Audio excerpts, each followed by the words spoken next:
उस दिन शुरू हुआ जब सूरज इतना तेज चमक रहा था कि रेत में नंगे पांव चलना ऐसा लग रहा था जैसे किसी तवे पर डांस कर रहे।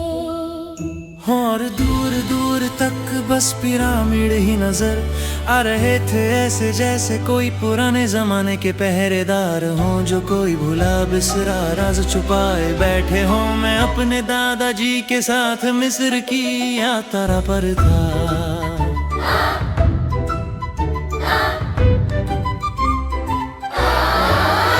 और जब वे कुछ पुराने पत्थरों की फोटो लेने में व्यस्त थे, मैं थोड़ा आगे निकल गया और सामने दिखा स्फिंक्स, वो विशाल मूर्ति जो आधी शेर और आधी इंसान जैसी दिखती है। उसकी आंखें कुछ ऐसे दिख रही थी जैसे उसने हजारों साल की कहानियां खुद अपनी आंखों से देखी हो। तभी पीछे से एक आवाज आई, पहेली का जवाब सही निकाला, लेकिन असली खेल तो अभी बाकी है।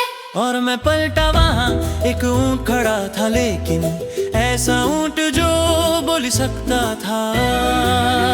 उसकी आंखों में शरारत थी और उसकी मुस्कान में जैसे कोई रहस्य छुपा हो। तू बोल सकता है? मैंने हैरानी से पूछा और वो बोला बिल्कुल, और अब चढ़ जा मेरी पीठ पर, हमें कुछ सुलझाना है। और मैं बिना ज्यादा सोचे उसकी पीठ पर चढ़ गया, क्योंकि भला जब कोई ऊंट तुझे पहेलियां सुलझाने ले जाए तो मना कौन करता है। हम स्फिंक्स के पास पहुंचे और जैसे ही हम सामने खड़े हुए, उसकी बड़ी बड़ी पत्थर की आंखें चमकी और उसने वो मशहूर पहेली पूछी, सुबह 4 पैर, दोपहर 2 पैर और शाम को 3 पैर वाला कौन?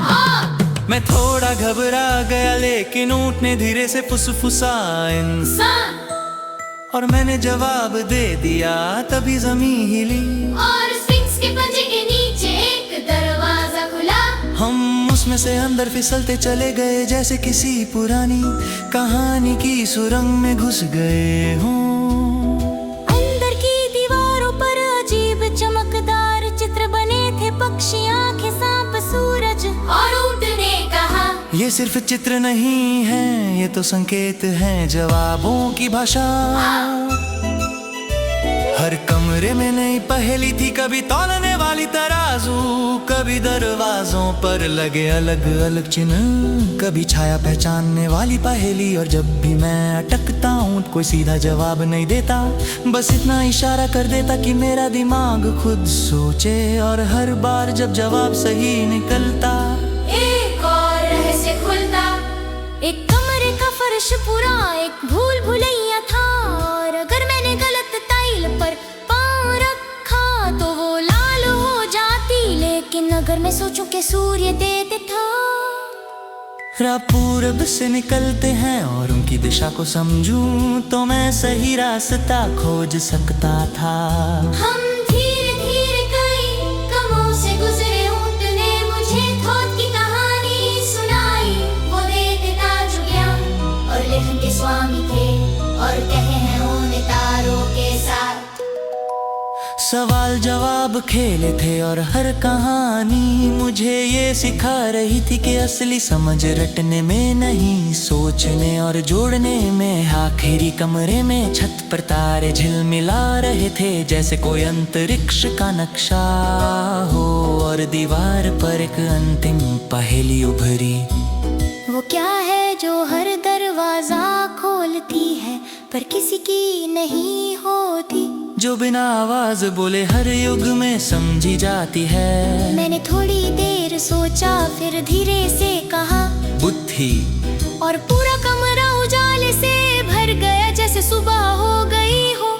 ऊंट मुस्कुराया और बोला, अब तुझे समझ आ गया है। और जैसे ही हम बाहर निकले, स्फिंक्स ने हल्का सा सिर हिलाया और एक ठंडी हवा मेरे कानों में बोली, तूने उसने वो याद किया जो बाकी भूल गए। थोड़ी ही देर में दादाजी मुझे ढूंढते हुए वहीं आ गए जहां मैंने शुरुआत की। और जब मैंने उन्हें सब बताया तो उन्होंने हंसते हुए कहा, लगता है सूरज ने तुझे सपने दिखाए।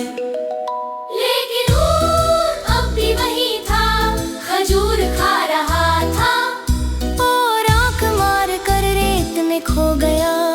मैंने उसे फिर कभी नहीं देखा, लेकिन जब भी कोई मुश्किल सवाल आता है, गणित हो या कोई गूढ़ पहेली, मेरे दिमाग में उसकी आवाज गूंजती है। फिर से देख, अलग सोच। और मैं मुस्कुराता हूँ क्योंकि एक बार मैं भी स्फिंक्स की पहेलियाँ सुलझा चुका।